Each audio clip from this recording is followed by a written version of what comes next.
Maayong hapon, gikan sa Solar News Channel Manila. Ako si Mencho Antigua Makapagal.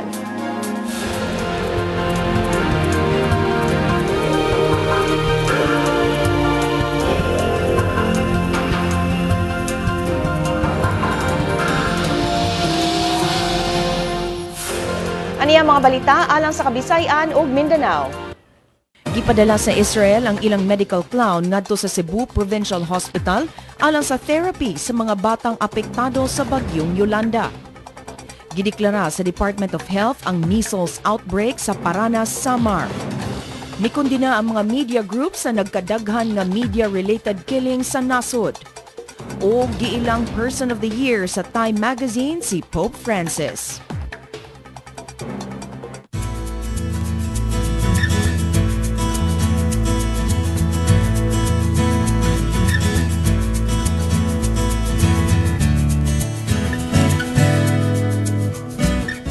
Mipadala ang nasod sa Israel sa ilang medical clown ngadto sa Cebu Provincial Hospital sa Bugos City aron mohatag og therapeutic services pinaagi sa clowning.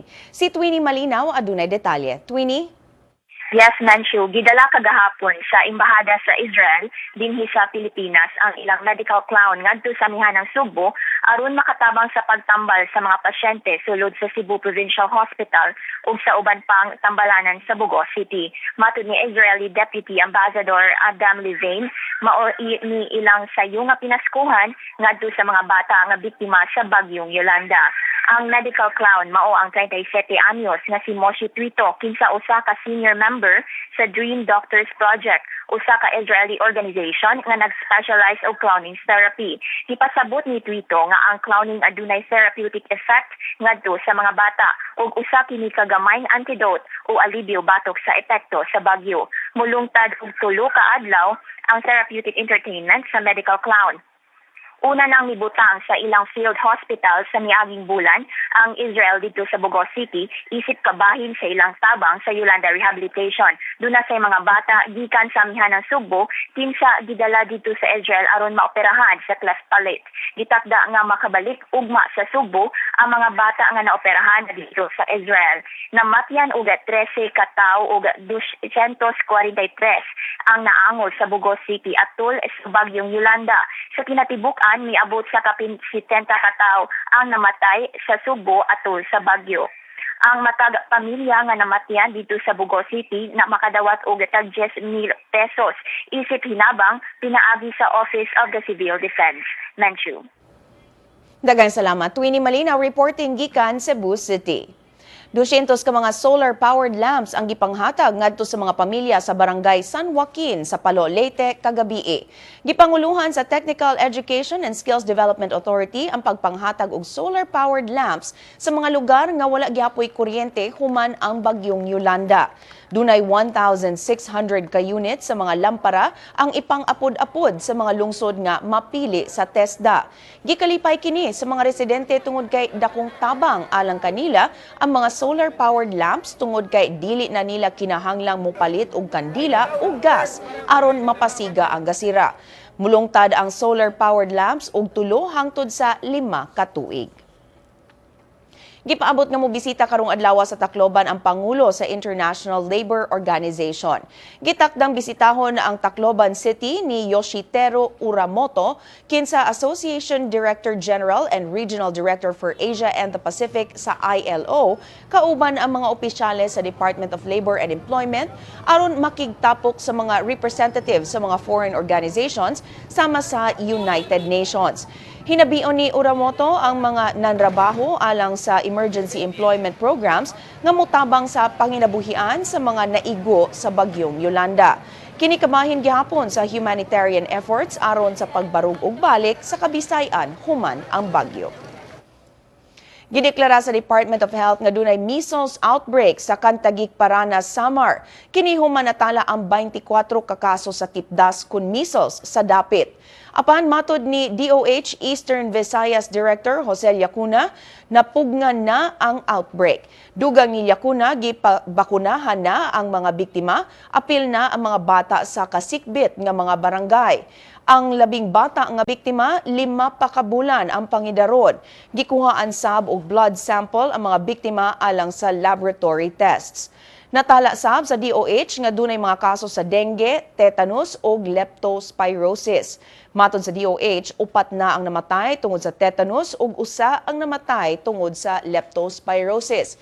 Gipahimangnuan na sab sa DOH ang mga tao sa dapit nga magbantay sa sintomas sa tipdas kun measles, ilabi na ang ubo, sipon ug pagpangatol.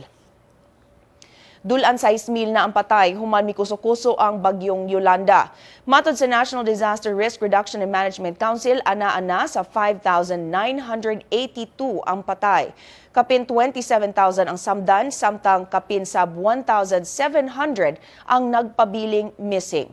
Sobra sa 12 million katao sa 44 ka probinsya ang apektado. Mukabat sab sa sobra 35 billion pesos ang danyo sa agriculture ug infrastructure. Padayon gihapon ang panagbangi tali ni Interior Secretary Mar Rojas ug ni Tacloban City Mayor Alfred Romualdez. Gisaway ni Rojas ang video nga giingong mipakita lang sa bahin diin mipasabot siya nga ang mayor usa ka Romualdez ug ang presidente usa ka Aquino. Migawas ang statement ni Rojas human migawas sa YouTube ang mas taas nga version sa video. Gikumpirma ni PCOO Secretary Sani Coloma nga naistorya ni Presidente Aquino si Rojas apan wala siya gisultik bahin sa panag-istorya tali ni Rojas ug Romualdez. Matod sa palasyo, dunay mas haom nga panahon aron hisgutan ang isyu nga nakabahin sa relief efforts sa alang sa mga naigo sa bagyo. Wala po siyang naihayag na pananaw hinggil dyan. Ang focus po ng ating Pangulo at ng buong gabinete sa ngayon ay ang pagsasapinal ng Recovery and Reconstruction Program. Gitakdang mo deliver ang Vietnam og kapin 19,000 metric tons sa bugas o kaha 388,000 bags sa bugas ngadto sa Central Visayas sunod semana aron pun-an ang supply sa rehiyon human sa bagyo. Matod ni NFA Central Visayas Director Efren Sabong, kini ang pasiunang supply gikan sa Vietnam, human sila nakadaog sa bid batok sa Thailand sa pag-supply og 500,000 metric tons sa bugas dinhi sa nasod. Mipasalig si Sabong ngadto sa publiko nga magpabilin ang presyo sa NFA rice sa 27 pesos matag kilo. Sa pagbalik sa Solar News Cebuano, hatag reward ang makatudlo sa suspect sa pagpatay sa broadcaster sa Tagum City. Ang detalye sa among pagbalik.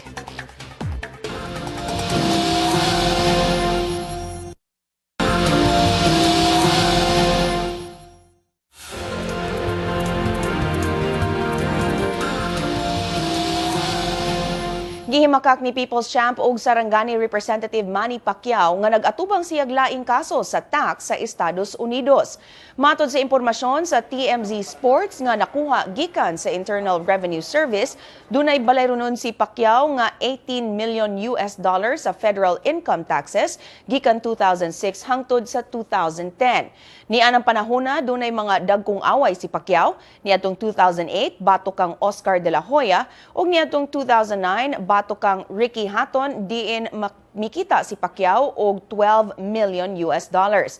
Matod sa kampo ni Pacquiao, walay basihan ang maong mga pasangil. Mikundina ang mga media group sa nagkadaghan nga media-related killing sa nasod. Kini human duha ka sakop sa media ang napatay sa Surigao del Sur ug sa Davao del Norte. Gitumbok ni Center for Media Freedom and Responsibility Deputy Director Luis Teodoro ang giingong huyang nga sistema sa hustisya sa nasod. Natala sa CMFR ang 208 ka kaso sa pagpatay sa mga sakop sa media sukad 1986. Matod ni Teodoro, nasuta niya nga patyon ang mga sakop sa media human nila hisgutan ang corruption o drug trafficking. Wala kaabot og 8% sa mga kaso ang nasulbad, samtang kapin 92% o 128 ka kaso ang wala pay kasulbaran. Giawhag sab ni National Press Club President Benny Antiporda ang gobyerno nga mopakakitag political will aron mahunong na ang pagpatay sa mga sakop sa media sa nasod. It is the weakness of the justice system that makes the killings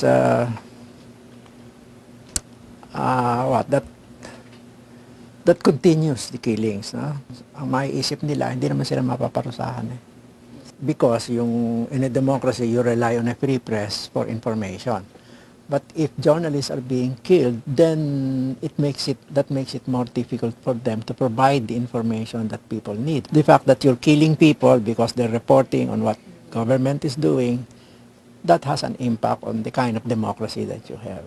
Kada may mapapatay na media, hindi nila kinoconsider yung namamatay rin, unti-unting namamatay na malayang pamamahayag sa ating bansa. Mitanyag og 100,000 pesos nga ganti ang Tagum City Government alang sa pagsikop sa responsable sa pagpatay sa radio broadcaster nga si Rogelio Tata Butalid. Mihimo na og task force ang lokal nga kagamhanan alang sa pagsulbad sa kaso sa napatayng broadcaster. Gimanduan na ni Tagum City Mayor Alan Rellion ang kapulisan nga sulbaron ang kaso sa labing daling panahon. Kapartido ni Rellion si Butalid dihang midagan siya pagkakonsihal sa Tagum City ni adtong Mayo apan wala kadaog. Napatay si Butalid kinsa block timer sa radyo natin sa Tagum City dihang gipusil siya pagkahuman sa iyang radio program kagahapon sa buntag. Si Butalid ang ika-22 nga magsisibya nga gipatay karong tuiga. Milingkod na isip bagong hepe sa National Capital Region Police Office ang kanhing PNP Special Action Force Chief Carmelo Valmoria. Hatagan og arrival honor si Valmoria sa iyang pag-abot unya sa Camp Karingal sa Quezon City nga mo'y iyang unang bisitahon isip bagong hepe sa NCRPO. Si Valmoria kinsa usa ka Cebuanon mihulip kang Chief Superintendent Marcelo Garbo kinsa kanhi sa na-assign sa Central Visayas. Na-promote si Garbo isip Chief of Directorial Staff, ang ikaupat nga labing taas nga posisyon sa PNP.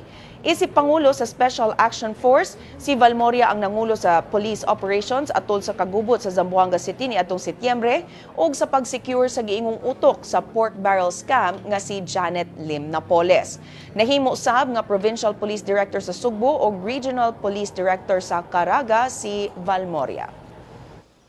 Hugot ang desisyon ni Baguio City Mayor Mauricio Dumogan pagdili sa sidewalk vending sa Central Business District sa syudad atol sa Christmas season. Subling gibalibaran sa mayor ang hangyo sa mga sidewalk vendors. Gipasabot ni Dumogan nga makadaot sa local business community ang pagtugot sa sidewalk vending ning panahuna. Gimanduan sa mayor ang 30 kasakop sa Public Order and Safety Division paglimpyo sa Central Business District gikan sa mga sidewalk vendors. Hinuon gitanyagan ang mga vendors nga adto mamaligya sa night market matag alas 9 sa gabi hangtod alas 4 sa kadlawon. Ang mga vendors sa night market magbayad lang og 50 pesos matag square meter nga space sa Harrison Road. Miabot na sa 300 ka vendors ang namaligya sa night market. Aniyan ang front pages sa mga pamantalaan sa Sugbo.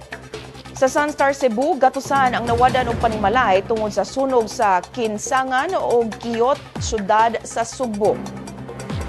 Sa Sunstar Super Balita, 200 ka panimalay ang naugdaw sa sunog sa barangay Kinsangan o Kiyot, syudad sa Sugbo. Og sa Cebu Daily News, gibutang na ubos sa state of calamity ang barangay Careta, Tejero, Kinasangan o Kiyot sa syudad sa Sugbo. Sa among pagbalik, gipatawag si kanhi Peace Advisor Jesus Dureza sa Zamboanga City Council aron klaruhon ang iyang gitaho nga ikaduhang pag-atake sa MNLF sa syudad. Ang detalye sa pagbalik sa Solar News Cebuano.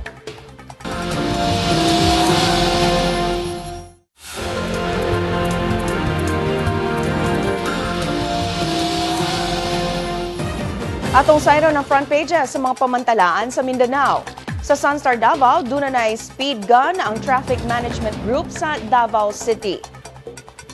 Sa Bandera Mindanao, patay ang usa ka broadcaster sa Tagum City human siya gipusil. Sa Mindanao Daily, Northern Mindanao, buot sa Malaybalay City Government nga sugdan ang pagproseso sa Environment Compliance Certificate sa local level. Sa Mindanao Daily, Western Mindanao, imbestigahon sa palasyo ang giingong pag-iskapo ni MNLF Founding Chair Nur Miswari.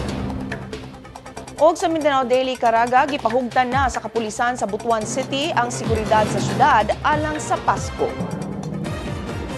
Tungod kay dunay total ban sa firecrackers sa Davao City, pasiugdahan hinuon sa dakbayan ang Torotot Festival karong holiday season. Tuyo sab nga mailog sa Davao City ang Guinness World Records toy horn blowers. Si Benteshor na sa Medyo pangunahan sa usa ka telecommunications company ang Torotot Festival pagsugat sa bagong tuig. Sa kasipa sa mga pabutuog sa kahayag sa mga pyrotechnics nga wala masinati dihi sa dakbayan sulod na sa taas nga katuigan, sukad gipatuman ang total ban sa firecrackers ug pyrotechnics niadtong 2001. Tuyo sab sa Torotot Festival ang pag-ilog sa Guinness World Record alang sa labing daghang toy horn blowers na kasamtangang gihuptan sa Japan uban ng 6,900 ka turotot. Matod ni Arnold Del Llosa sa Smart Communication, kitang suga ug sound sa Torotot Festival. Tuyo sa mga organizers nga makatapok og 10,000 ka tawo atol sa festival aron makahimo og bagong record. Himo ng Torotot Festival sa car park area sa SM City, Davao. Gawas sa horn blowing sa pagsugat sa bagong tuig, adunay sa inter-barangay contest alang sa barangay nga adunay labing dako nga turotot atol sa festival. Ang ubang awards naglakip sa Most Creative Turotot ug adunay sa inter-barangay dance contest. Ang firecracker ban sa Davao City dili lang atol sa Christmas ug New Year, lakip na sab atol sa celebration sa Chinese New Year o Eid al-Fitr sa mga Muslim. Mga makalapas sa ban adunay silot base sa ordinansa sa syudad. Medyo At Benteshor na reporting gikan Davao City. Namatay ang usa ka pulis dihang giatake People's Army ang police station sa Kibawe sa Bukidnon kaganinang kadlawon. Si Cheng Ordonez adunay detalye. Cheng? Menchu, namatay si SPO2 Delphine Alonso dihang giatake sa gibanabanang 30 hangtod sa 40 ka mga miyembro sa NPA ang Kibawe Police Station sa Bukidnon kaganiyang alas 5:15 sa kadlawon. Samdan sab ang laing tulo ka pulis atol sa hitabo ug daling gidala sa ospital sa Bukidnon. Matud ni Bukidnon Provincial Police Director Senior Superintendent Glenn De La Torre, migamit og tulo ka pick-up ug upat ka van ang mga NPA. Matud sa taho gikan dili pa matino kung dunay napuha nga mga armas ingong miikya sa mga NPA padulong sa barangay Tumaras nga utlanan sa lungsod sa Damulog sa Bukidnon. Ang maong dalan mopadulong sa Antipas ug Carmen sa North Cotabato. Gigukod sab sa mga pulis gikan sa ang mga NPA nga miatake apan natumban sa sakyanan sa pulis ang landmine nga gihimo sa mga NPA sa sitio Panamtapan, Midkawayan sa Damulog, Bukidnon. Hinuon walay gitaho nga naangol sa pagbuto. Matud sa kasundaluhan, mihimo sila gilayon og clearing operations sa luwas na ang lungsod. Gingong kini ang labing una nga pag-atake sa lugar sulod sa pipila ka tuig. Kini tungod kay gila sa lokal nga kagamhanan ang Damulog nga Peace Zone. Menchu. Dagang salamat, Cheng Ordonez, reporting gikan Cagayan de Oro City. Giimbita sa mga konsehal sa Zamboanga City si kanhi Peace Advisor Jesus Dureza aron klaruhon ang iyang gitahong ikaduhang pag-atake sa Moro National Liberation Front sa Zamboanga. Matod sa mga konsehal, migawas ang istorya ni Dureza kalabot ni ini sa Daily Zamboanga Times. Giingong gibutyag ni Dureza nga posibleng subling mo atake ang MNLF sa Zamboanga atol sa forum nga gitawag nga Peace in Mindanao sa pagsaulog sa Week of Peace karong tuiga. Gisaway sab sa mga konsehal si Dureza, human giingong iyang gibasol ang mga Zamboangueños nga wala mosalig sa Bangsamoro o Christian communities. Dugang sa mga konsehal, kini gitaho walay usa ka semana una mihatag og pasidungog ang city government alang sa mga bayani sa nahitabong panagsangka sa Zamboanga ni adtong Setyembre. Buot sa mga konsehal nga ideklarang persona non grata si Dureza, human nga hadlok ang mga residente sa Zamboanga pagkahibalo sa taho. Hinuon gibalibaran na ang sugyot nga ideklarang persona non grata si Dureza, inay imbitahan na lang siya. Nagtapok sa buhatan sa World Bank dinhi sa Manila kagahapon ang Bangsamoro Development Agency ug mga development partners subay sa plano alang sa kalambuan sa Bangsamoro. Si Jong Kajon dunay detalye. Jong? Yes, Minchu, tuyo sa panagtagbo sa buhatan sa World Bank dinha sa Manila kagahapon mao ang pagsubay sa saad sa mga development partners alang sa Bansang Moro. Gihimo ang saad atol sa Donors Forum niadtong September 3. Dili pa lang dugay gipirmahan ang program partnership agreement tali sa Bansang Moro Development Authority o Mindanao Land Trust Foundation isip operational support sa Bansang Moro Development Plan. Naduso na sa Japan International Cooperative Agency ang initial result sa pagtuon sa Bansang Moro human na umol ang development plan. Ang Bansang Moro Development Plan mao ay roadmap alang sa short o medium term vision o strategy alang sa recovery o development sa Bansang Moro. Ang pag-umol sa plano nasubay sa gipirmahang framework agreement on the Bansang Moro tali sa gamhanan o sa MILET. Mincho? Daghang salamat, Jong Kajon, reporting gikan Pagadian City. Mga balita gawa sa nasod uban ni Sara Velasco. Giila sa Time Magazine nga Person of the Year si Pope Francis. Mato ni Time International Editor Bobby Gosh nga nabag-o ni Pope Francis ang panglantaw sa simbahan sukad siya nahimong Santo Papa ni atong Marso. Ubos siyang pagdumala, nahimong transparent ang simbahan nga unang gihulagway nga mulantaw lang sa mga sayop. Wala mihatag siyang pamahayag si Pope Francis. Apan mipagawas ang Vatican og statement nga miingong ikalipay ni Pope Francis ang pasidungog kung kini makatabang sa pagkatap sa pulong sa Ginoo sa tibuok kalibutan. Lakip sa ubang mga finalists nga giila sa Time Magazine, mao sila si kanhi US NSA contractor Edward Snowden, Amerikanong gay rights activist Edith Windsor, Syrian President Bashar al-Assad ug US Senator Ted Cruz. Giilasab kaniadto sa Time Magazine ang mga kanhi Santo Papa nga sila si Pope John Paul II ni atong 1994 ug Pope John the 23rd ni atong 1963. Ug nahukman na sa National Transportation Safety Board sa Estados Unidos ang panghitabo sa paghagsa sa Asiana Airlines sa San Francisco ni adtong Hulyo. Matod sa NTSB, ubos ra ug hinay ra kaayo ang lupad sa eroplano. Gisulean sab sa piloto pagpatarong sa eroplano pipila ka segundo una kini nahagsa. Sa investigasyon sa NTSB, 11 ka segundo una ang pagkahagsa, natala nga nadungog ang usa ka alert nga nagkanayong ubos ra ang airspeed sa eroplano. 3 ka segundo una ang pagkahagsa, gipakusgan sa piloto ang lupad sa eroplano aron kini makatuyok. Apan ulahin na kini, tungod kay naigo na sa seawall ang main gear ug ubos nga bahin sa aft fuselage sa eroplano. Migawasab sa investigasyon nga milupad ang eroplano og 103 knots, kini 34 knots ubos sa gikinahanglang airspeed. Namatay ang 3 ka tawo samtang samdan ang laing sobra 180 tungod sa pagkahagsa sa Asiana Airlines ni atong July 6. Sara Hilomen Velasco, Solar News. Panabana sa dagan sa panahon uban ni Pat Fernandez. Pat? Hi, Medju. Nakaapekto gihapon ang northeast monsoon kon amihan sa northern Luzon.